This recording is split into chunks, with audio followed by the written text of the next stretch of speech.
can blogs really kind of take away from the traditional media what they bring for the advertisers? Because ultimately, why does media exist? It exists because the advertisers and they want to monetize the eyeballs that they're able to aggregate, and advertisers are looking at mass numbers. And whether it's TV, whether it's internet portals or social networks, or even print media, all of them have the ability to aggregate huge number of eyeballs which advertisers are able to monetize. Now, blogs, on the other hand, are focusing on the niche segments. I don't think there are any blog which is becoming a mass phenomenon, where reach millions of people like mass media. So blogs will, I think, coexist with the mainstream media. They serve very useless, very important purpose. I think the challenge in the mainstream media is to probably the magazine segment, which was catering to the niches, and not to the broad media like channels of a television channel or a daily newspaper or a TV or a radio channel for that matter.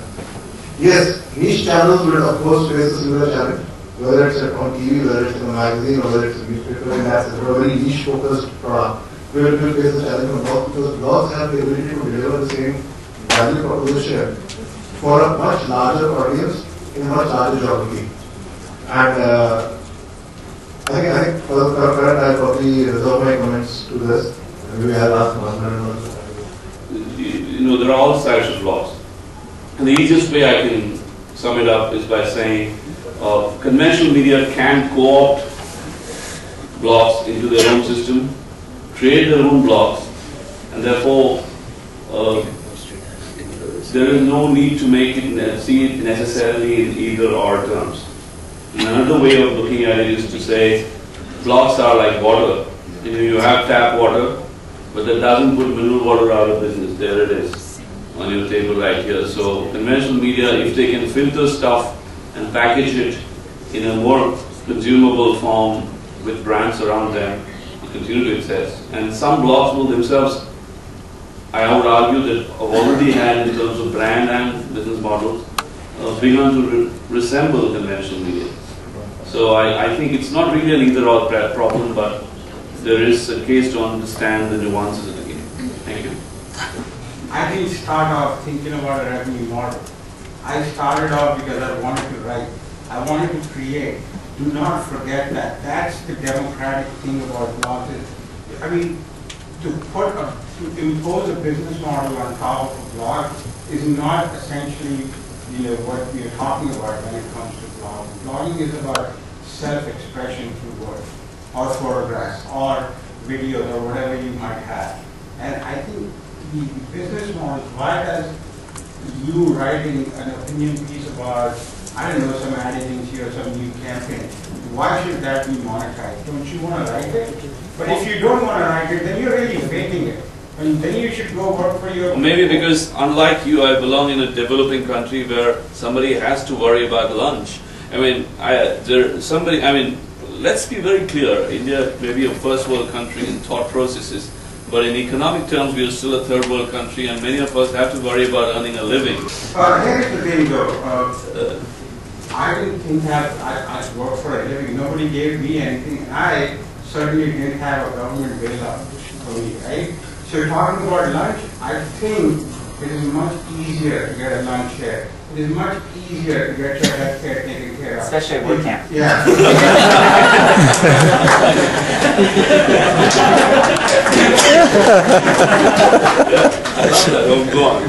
But the thing is, your profession is a different thing. You blog because you want it. And somewhere down the line, business model, if there is any, shows up. This is what you love. That's what you do it. Otherwise, you're just trying to do another business. Very interesting, but most of it is free. I would want Matt to kind of talk about as to what tools can bloggers look forward to which will actually transform the medium itself in the future, right? I mean, that's an interesting one, because to kind of get blogging to everyone, it's the publishing tool that has to play a major role as well, and how it kind of reaches out to the different people. So, I think the beautiful thing about the written word is that it's a great equalizer. right? It has nothing to do with the quality of the keyboard you're typing on or anything. It's up to the thoughts in your work, how you express them. And you can be, someone who's never even finished high school can be on the same level as a Tom Friedman or someone else if they're able to express their thoughts in that way. And so when you look at this at scale, which is what I think blogging is doing, blogging and internet in general has just enabled this written word to explode. If you look at, I think now we do about 2.25 million posts per day on WordPress.com, which is a small percentage of the total blogosphere. So let's call it, an entire blogosphere, 2 million posts. Even 99.999% of the crap, you still have like 100 New York Times a day being created for free by people because they love writing, just like you love writing, or just like an own for writing. And the business models, I think, aren't apparent because every blog when they start has a single reader. And the vast majority of them, of the 5 or 6 million blogs we host, most of them outside, after the top 100, most blogs don't get over 1,000 pages a day. So you're talking at that scale, things like advertising off this bad, but it aggregates. This is where readers are going. Our uniques for the past month, I think, are around 230 million. So 230 million of the online population, which let's call that 1 in 5 people on the internet, are visiting our WordPress.com hosted blog every month. And again, that's a small percentage of the blogosphere. QNet studies have looked at 86% of people in the US read a blog on a daily basis. I mean, this is becoming huge, and eventually the money follows the people. That's ultimately what I hope. I like this take to just add one small point. I mean, this is said with, because I've always been a conventional journalist. So there's a saying by New Yorker's old veteran journalist called A.J. Livnin that the freedom of the press belongs to those who own one. I think this one man has changed that equation. Anyone technically owns press. Therefore, technology and ownership are no longer a barrier. And that is something we need to take note of this evening. It could be time, it could be intelligence, it could be the lack of ideas, it could be the lack of energy, but it's not technology that's the barrier anymore. And therefore, this is my opportunity to say a big thank you to him.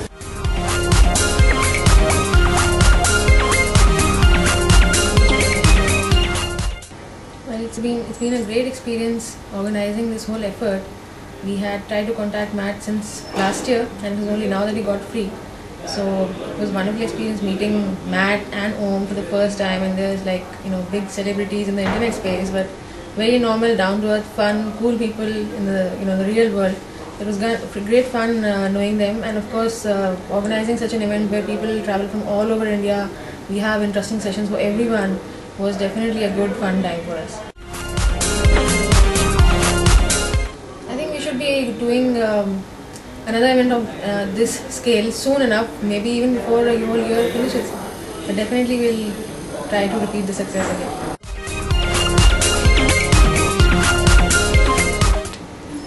Delhi Bloggers Block is a 5-year-old community, and we've been meeting regularly and having regular meetups of every kind. We've had something in the cultural context like photography meets, heritage walks, and we've had food meets, we've had Twitter meetups, and we've even had techie stuff like social media and blog camps, and of course now Wordcamp.